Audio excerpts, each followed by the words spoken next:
Hello বন্ধুরা, আজকের রেসিপিটা হলো গঙ্গার চুনো মাছের কাঁচা মাছ দিয়ে চচ্চড়ি। দেখুন, আমি এর জন্য ছোট ছোট করে আলু কেটে নিয়েছি, পেঁয়াজ কেটে নিয়েছি, 2-4টে কাঁচা লঙ্কা নিয়েছি, আর কাঁচা মাছগুলো এর ভেতর দিয়ে দিয়েছি, আর পরিমাণ মতন লবণ, পরিমাণ মতন হলুদ, আর দেব আদা লঙ্কা বাটা, জিরে বাটা, আর দিয়ে দেব তেল। দিয়ে এটাকে আমি সুন্দর করে মাখিয়ে নেব। মাখানো হয়ে গেলে আমরা এটাকে কড়াইতে দিয়ে দেবো।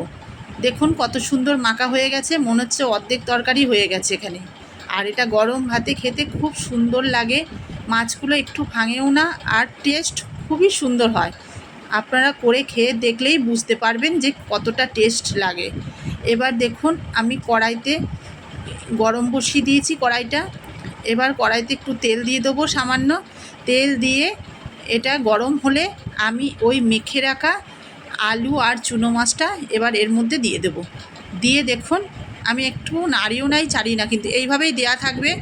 আর ওই গামলাটা ধুয়ে আমি সামান্য পরিমাণে জল দেব, যাতে আলুটা সিদ্ধ হয়। এবার আমি ঢেকে দেব।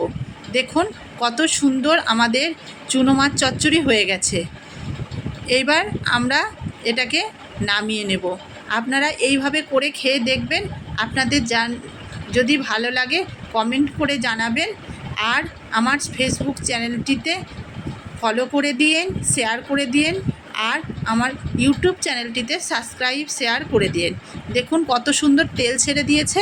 এবার আমি এটাকে নামিয়ে নেব। খুব সুন্দরভাবে আমাদের চচ্চড়ি রেডি।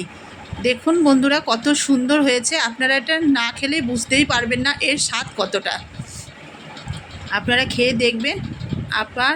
আপনাদের জন্য নতুন রেসিপি নিয়ে হাজির হব।